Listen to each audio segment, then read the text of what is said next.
It's a beautiful morning. I think I'll go outside for a while and just smile. Just taking some clean, fresh air. The sun is shining brighter. The air is cleaner. Food tastes better. Your significant other looks better this morning than yesterday. That's because it's official. Ohio State football will return. Yes, our long national nightmare, our emotional roller coaster, ended yesterday in some respects with the announcement that Ohio State will return. The Big Ten will start football on October 24th. There's a long line of interesting topics that have been developed. However, today is a day to bask in the glow. We will do so with some assistance. If it's Thursday, it can mean only one thing. 24/7 Sports Director of Recruiting, Steve Wiltfong, is here. Steve, your thoughts on the Midwest actually having football? Well, I'm excited. I mean, we were playing high school football in Indiana, so I'd been going to games. And obviously Michigan is starting up this week in high school football. And obviously we watched a lot of college football on Saturday. So excited that the Big Ten is going to take part in that. I think that there's a couple teams in the Big Ten that are bona fide top 10 football programs going into the fall that, you know, through recruiting and player development, put themselves in position to be there for all the marbles or to have a historic season for them. And so now these schools get a chance under the circumstances to, you know, make something of it. I can understand how people think here at Bucknuts and maybe one of the sites, the Big Ten sites, we got a little bit insular during this experience. As you look back on it, are you surprised they're going to play? What's your general vibe on what all went down over the last 6 weeks or so? Well, I still am someone that thinks that every decision is made based on perception. And so I'm not surprised that they're playing now because other people are playing. So, you know, the perception is to play. So, and I think that this is just my opinion, but decisions were made early based on the perception that people shouldn't play. Well, not everyone bought into that perception. And so, you know, other people are playing, and now the Big Ten's playing, and looks like other conferences that weren't playing are talking about playing. And hell, maybe it was advancement in medical technology, whatever. I don't care. Let's ball. I would say it was enough advancement in medical technology they could sell it to fix their ass. That's my opinion on it. Many opinions will come out over the next, we're going to be unraveling this one until the documentary film comes out several years from now. So we can rejoice, though. Our Saturdays are saved, people. Speaking of which, here's who won't be at the games. Fans in the Big Ten. Recruits. There was an announcement yesterday from the powers that be in the NCAA that the dead period for visits has been extended through the end of the year. I think they just picked December 31st as kind of, we're going to push the ban through then and we'll decide again then. I could see this going through signing day in February. Your thoughts on the advancement of this rule? Well, I understand why they're doing it, and it's, or at least my perception of it is, you're just trying to limit the amount of people that you're bringing into. I don't know if this is why they did it, but it makes sense to me from this regard that if you're Ohio State and you're playing your season, you want to limit your interaction with people that aren't part of your program, in my opinion. And so bring it under the current landscape, no matter, regardless of what you think of COVID-19.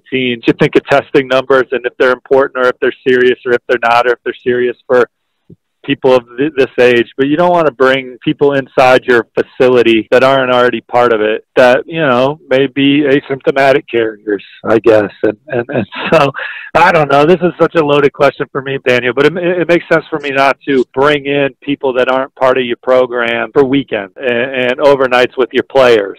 And certainly you could maybe change some things to cater to not being overnight with your players and things of that nature. But I just don't think it's worth it. We made it this far. We got football. These kids got their own high school seasons, a lot of them.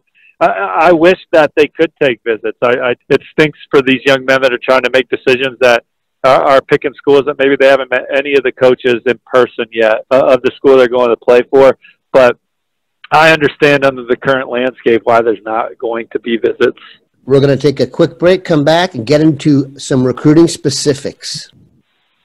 All right, we are back. The top 247 was updated for this month yesterday. Ohio State did not have any big risers or fallers, but Steve, you did do an excellent story on where the top uncommitted prospects are leaning, which reestablished the hope of Ohio State finishing with 5 of the top 10 players. 2 in particular we should discuss because we always discuss them: JT Tuimoloau and Emeka Egbuka. Here's what I'd like to know about JT. If he's not going to be able to do any visits, why is he waiting until February? Oh, man. I mean, I don't know if we're going to see a lot of kids move up their timelines now that they know that there's not going to be visits to the end of the year. I think we're going to see a few. I don't know if JT falls in that bucket. He's just always said he was going to go to February. I don't see any reason why he would change his timeline now. He gets a college football season to watch now, and maybe the Pac-12 will be involved as well.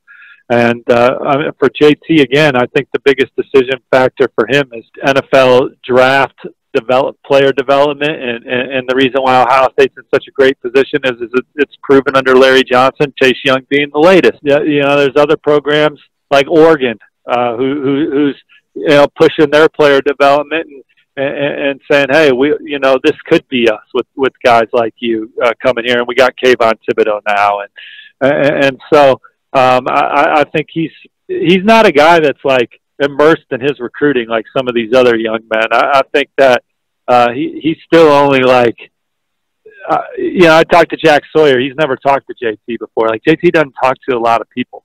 I don't know how much time he spends on recruiting.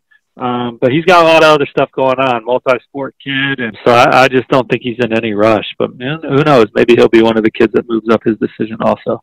We just need to make sure his family has a Sunday ticket subscription, because if you're wanting to be a defensive end professionally, there's only one place to go.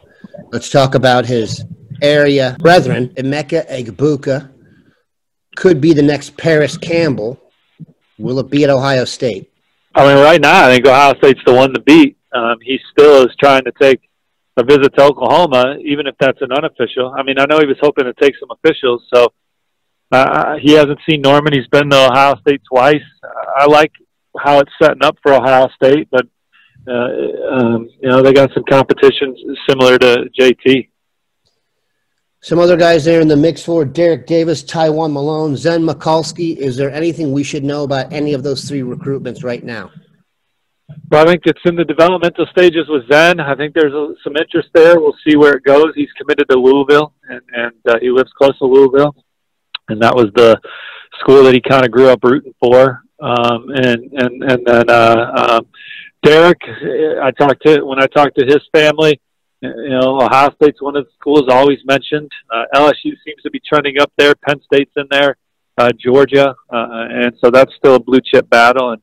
And Taiwan Malone, he's talking to a ton of schools. He's kind of in the same situation as JT, where at least before the latest announcement from the NCAA, that one was expected to go a while.